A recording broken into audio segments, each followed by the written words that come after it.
Now I think we can all agree that recent Game of Thrones NFT release is kind of a disaster. But before I really dive deep into what happened and how we can overcome these problems moving forward, I want you all to step back and embark on a journey to understand what really happened here.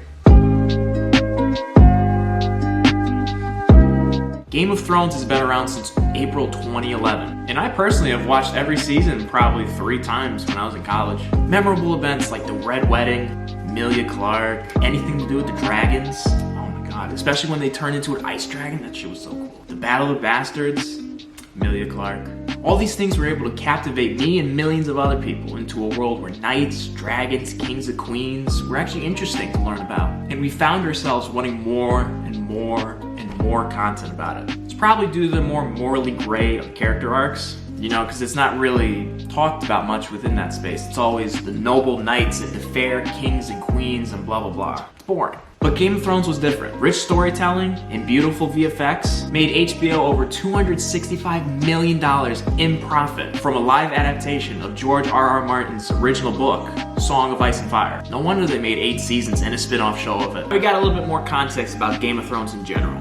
So let's check into our OpenSea. We got Game of Thrones, the North Series avatars. Nifty's DAS 3D, HBO, and Warner Brothers Discovery Global Consumer Products. Oh my god. Present Game of Thrones, Build Your Realm avatars, the North Series. LA Nifty's, DAS 3Ds, and HBO, Warner Brothers Discovery Gold Consumer Products are proud to present Game of Thrones Build Your Realm. This multi-chapter program will give collectors the opportunity to build their realm through themed community activities, upgradable avatars, and digital collectibles, including iconic moments, locations, characters, and more from the TV series. Digital avatars are designed to represent distinct regions and will be the flagship of the program.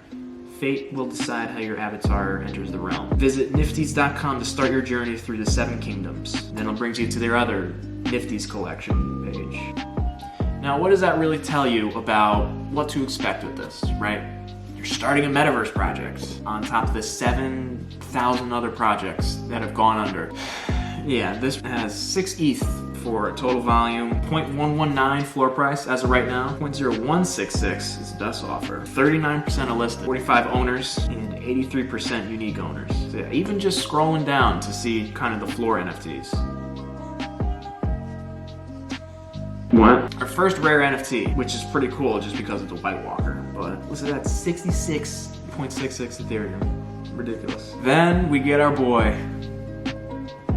I don't get how you can mess up this badly. I don't think you understand how, like, it's such a simple thing. It's visually striking, that's for sure. Let's go to their website and see if we can get anything from them. Their Nifties page right here. Kind of more just random stuff that is listed at random prices. Yeah, weird altogether. Alright, let's read the description. Game of Thrones Build Your Realm is a first of its kind collectible experience that connects fans with their favorite franchise in ways that have never before. The program will give fans the opportunity to build their realm through themed community activities, upgradable avatars, and digital collectibles, including iconic moments, locations, characters, and more from the groundbreaking TV series. What does that even mean? Is it just a metaverse project? Never before seen experience.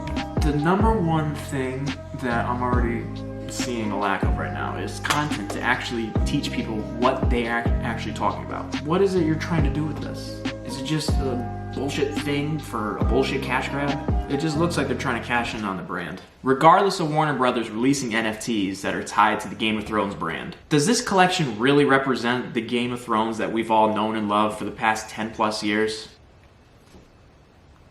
Fuck no. It feels and looks low effort. This is $1 billion company, and it looks like it was made from PS2 graphics. I mean, look at this guy. Everyone's seen it. Holy crap, this is bad. There's a lack of attention to detail. There's a lack of character and any emotion with it. Should people even buy this? This entire ecosystem is confusing as hell, and it's really just left to interpretation at this point. So I personally have a theory that this collection was made to look horrible so that the meme community could meme the ever-living shit out of this for free publicity on the Game of Thrones NFT collection. Brands and Web3 companies have done it in the past, but honestly, it would be too giga-brain for them to realize what they're doing here.